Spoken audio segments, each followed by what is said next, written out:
মেঘনা নদীর জীববৈচিত্র্য রক্ষা ও মাছের উৎপাদন বৃদ্ধি করতে সাইফুল চেয়ারম্যান স্মৃতি সংসদের উদ্যোগে ১০ বছরব্যাপী মাছ অবমুক্তকরণের কর্মসূচি হাতে নেওয়া হয়েছে। এ উদ্যোগে নেতৃত্ব দিচ্ছেন নরসিংদী সদর উপজেলা শ্রমিক দলের সিনিয়র যুগ্ম আহ্বায়ক শাহেদ সরকার। তিনি জানান, এ কর্মসূচির আওতায় প্রতি সপ্তাহে শুক্রবার নিয়মিতভাবে মেঘনা নদীতে মাছের পোনা অবমুক্ত করা হচ্ছে। বিসমিল্লাহির রহমানির রহিম। শহীদ সাইফুল ইসলাম স্মৃতি সংসদের উদ্যোগে আমরা প্রতি সপ্তাহে চেষ্টা করি যে আমাদের এই মেঘনা নদীতে মাছ ছাড়ার জন্য, বিশেষ করে শুক্রবারে, প্রতি সপ্তাহে শুক্রবার আমরা এই মেঘনা নদীতে মাছ ছাড়ি।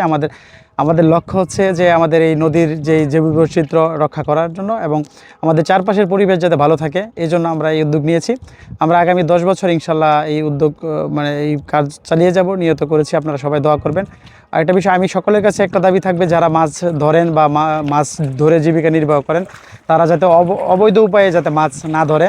এবং আপনারা জানেন যে কারেন্টের শর্ট দিয়ে মাছ ধরে মানুষ, তো এটাও যাতে বিরত থাকে। আমরা আইন শৃঙ্খলা পরিস্থিতি আমাদের যেহেতু তেমন কার্যকর ভূমিকা পালন করছে না, তো আমরা চাই যে নিজেরা সচেতন হতে হবে, নিজেরা সচেতন হয়ে যাতে আমরা কাজ করি। আমরা আমাদের পরিবেশ আমাদেরই রক্ষা করতে হবে। আমাদের চারপাশের মানুষ যদি ভালো থাকে, চারপাশের পরিবেশ যদি ভালো থাকে, তাহলে আমাদের দেশ, সমাজ এবং রাষ্ট্র ভালো থাকবে।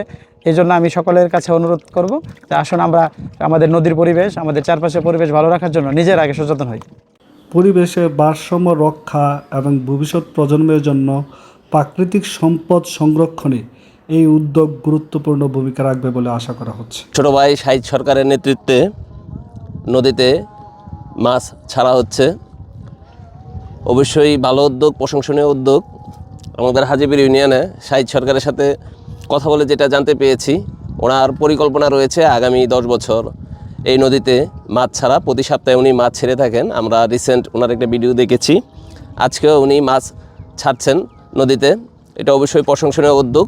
সকলকে এই মাছ রক্ষায় এগিয়ে আসতে হবে। নদীতে আপনারা জানেন মাছ নাই, কারেন্ট জাল এবং বিভিন্ন অবৈধ উপায়ে নদী খালি হয়ে যাচ্ছে। তো শাহিদ সরকারের এই উদ্যোগকে আমি স্বাগত জানাই এবং ওনার জন্য শুভকামনা রইল।